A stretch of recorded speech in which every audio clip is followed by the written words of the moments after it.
Salam damai Tuhan kita Yesus Kristus selalu beserta kita.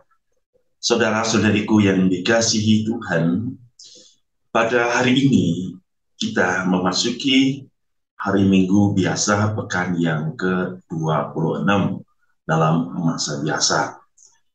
Dan kita juga masih berada dalam bulan Kitab Suci Nasional, untuk bulan yang dimana kita semua kembali diberikan kesempatan untuk mendalami kehidupan iman kita bersama Tuhan melalui seluruh peristiwa cinta kasih Allah yang sudah diberikan Allah, yang kita bisa menemukan itu di dalam kitab suci, di mana Allah senantiasa terus-menerus mencari manusia dan ingin menemukan dan membawa manusia kepada kesatuannya.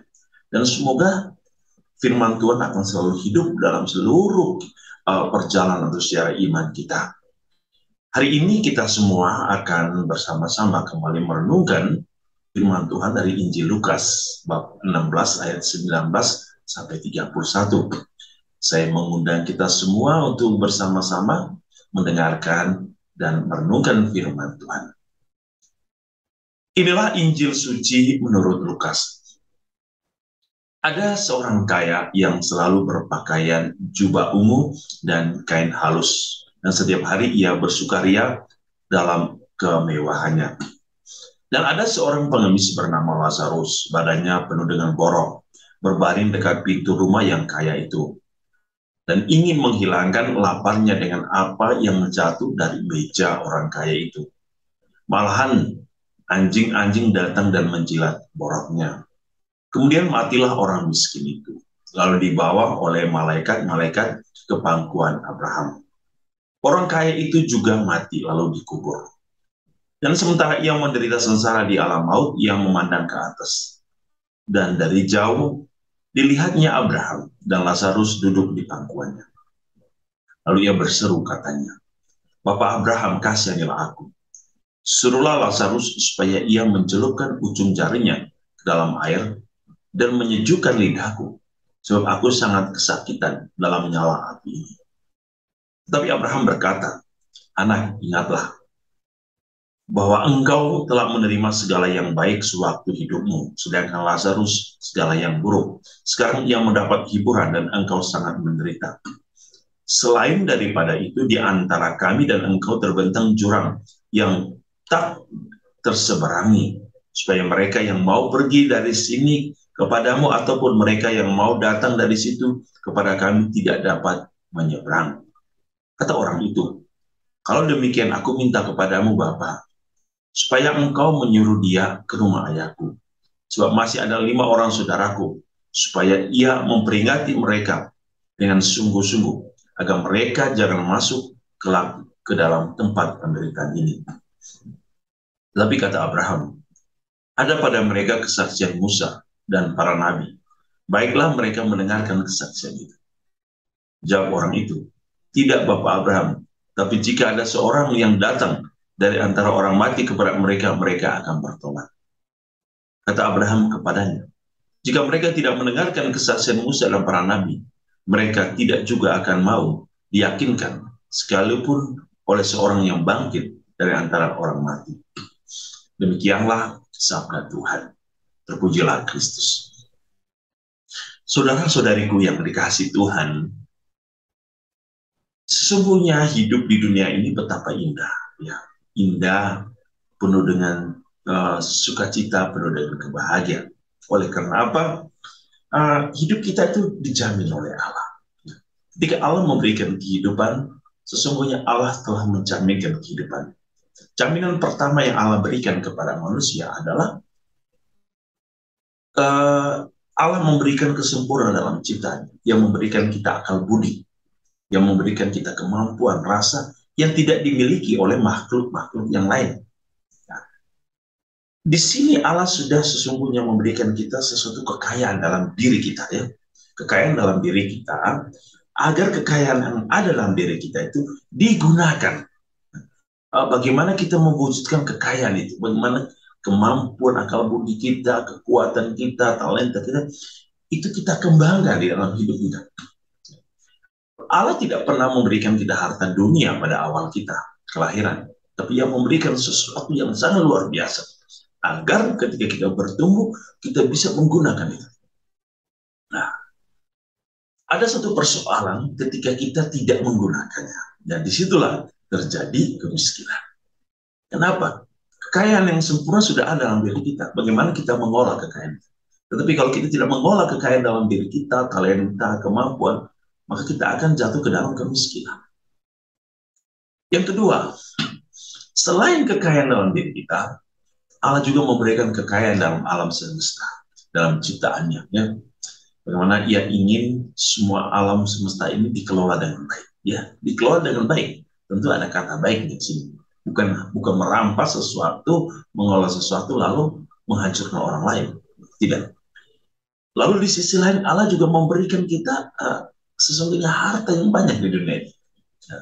Dan berkat Tuhan itu terus berlimpah, terus mengalir dalam hidup kita.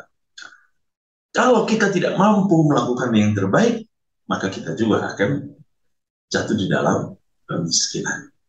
Dan yang paling utama dalam hidup kita, bahwa Allah melimpahkan kita kekayaan rohani. Kekayaan rohani ini adalah kekayaan yang berasal dari Allah sendiri. Kekayaan yang berasal dari diri Allah sendiri. Kekayaan yang juga berasal dari kerajaan Allah sendiri yang diberikan oleh manusia. Dan kekayaan rohani ini akan memperkaya seluruh kehidupan material kita. Dan kekayaan rohani ini yang akan membuat seluruh kekayaan dunia ini bersatu di dalam cinta sejati Allah kalau kita menggunakan secara baik. Saudara-saudari, kita mendengar kisah hari ini bagaimana seorang kaya yang tidak disebut namanya dan seorang miskin yang bernama Lazarus. Ya. Dan apa yang terjadi? Ada dua konflik kehidupan di sini. Yang satu hidup dengan kemewahan, yang satu hidup dengan penderitaan. Yang satu hidup dengan kekenyangan, kepuasan, kenikmatan. Tetapi yang satu hidup dengan kelaparan. Tapi di sisi lain, itulah gambaran dunia. Tetapi ada gambaran surgawi yang akhirnya membolak-balikkan suatu kenyataan. Bahwa akhirnya yang miskin di dunia menjadi kaya di surga. Dan yang kaya di dunia akan menjadi miskin di kehidupan yang kekal. Apa yang mau kita lihat di sini? Pertama, kekayaan, ya ingat, kekayaan itu adalah titipan Allah. Ya, kekayaan dunia itu titipan Allah. Kekayaan surgawi adalah titipan Allah. Yang dua-duanya harus digunakan dengan sebaik-baiknya. Kekayaan dunia itu adalah sarana bagi kita untuk membuat kekayaan surgawi, kekayaan rohani itu semakin lancar agar kekayaan rohani ini membuat kita semakin terbuka kepada kehidupan orang lain. Kekayaan rohani yang kita miliki harus membuat kita untuk memudahkan hidup kita membagikan kekayaan dunia bagi orang lain, untuk memperhatikan orang lain, untuk menolong orang lain, untuk mencintai orang lain. Dan kekayaan dunia itu bukan tujuan, tetapi sarana. Tujuan kita itu adalah kekayaan rohani. Itu penting. Yang kita lihat di sini adalah kehilangan. Orang kaya kehilangan cinta, kehilangan belas kasih. Itu dia pelit. Ia sesungguhnya miskin. Ia boleh kaya secara dunia, tapi ia miskin secara rohani. Dia tidak bisa berbagi, dia tidak bisa memberi, dia tidak bisa mencintai, tidak rasa belas kasih, dia tidak menghormati orang-orang yang kecil, dia tidak menghargai orang-orang kecil. Padahal apa? Entah kaya atau miskin, posisi kita tinggi atau rendah, kita semua sama di hadapan Tuhan. Kita adalah ciptaan Tuhan. Kita diciptakan menurut gambaran dan rupa. Sehingga kita mau mengatakan, apa yang mau dikatakan pada poin yang pertama? Kekayaan adalah sarana, bukan tujuan.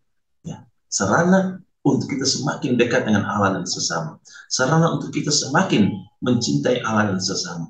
sarana untuk kita semakin menghormati orang lain. Yang kedua, poin yang kedua yang kita dengar adalah bagaimana gambaran surga itu. Ternyata gambaran surga itu begitu indahnya, tetapi gambaran di posisi yang lain yang dialami oleh orang kaya itu begitu menderita.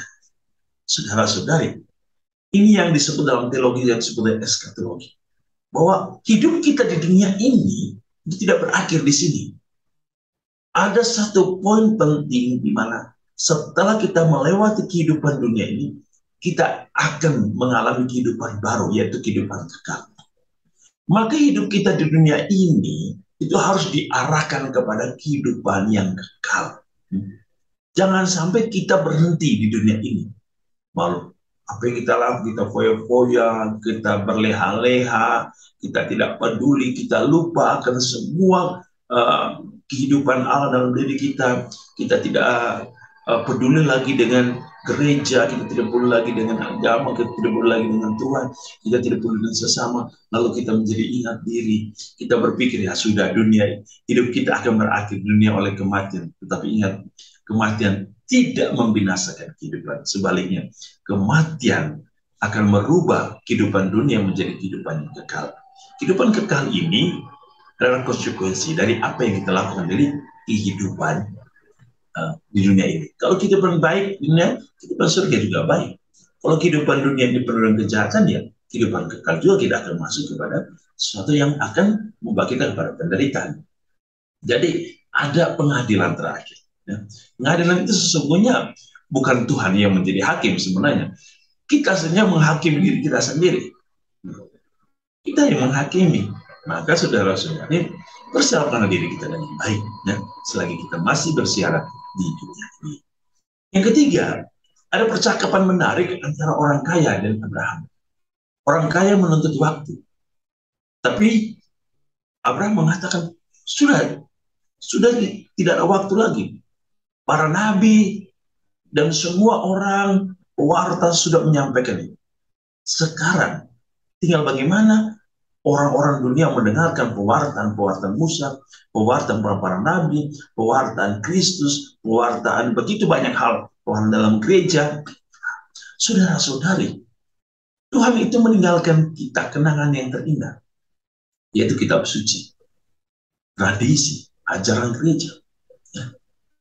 Tuhan meninggalkan sesuatu yang sesungguhnya mau membawa kita kepada kesatuan dengan Dia.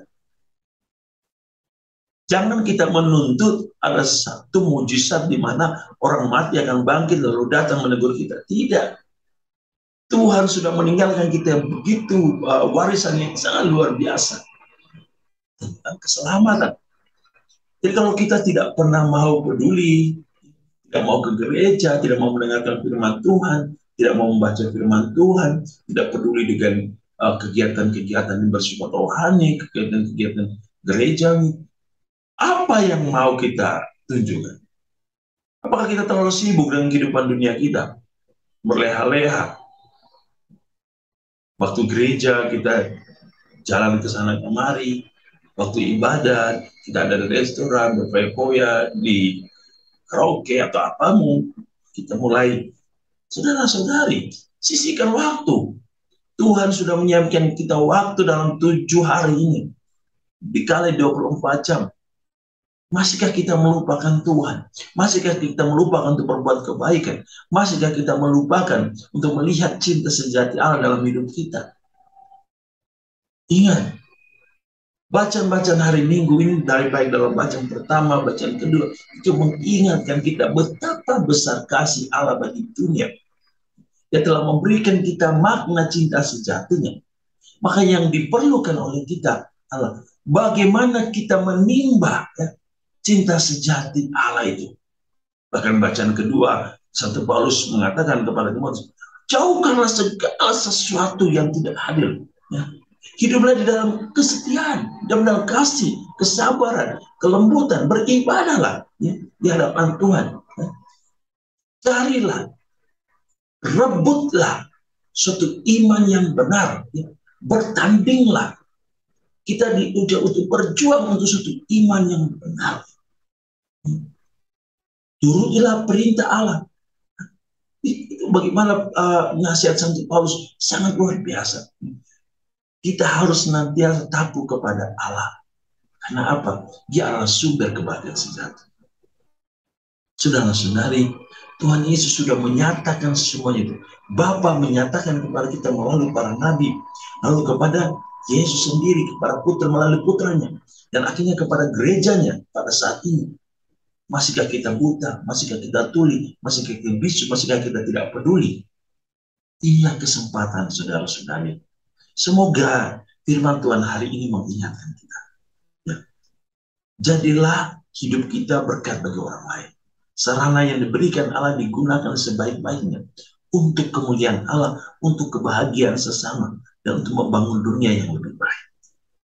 Semoga sapaan Tuhan hari ini membuat kita semakin mencintai iman kita, mencintai Tuhan kita, mencintai sesama kita, agar kita selalu bersatu dengan Allah dan hidup damai satu sama lain dengan dunia yang Allah titipkan bagi kita untuk kita tinggal. Tuhan Yesus memberkati kita hari ini dalam seluruh hidup dan karya kita.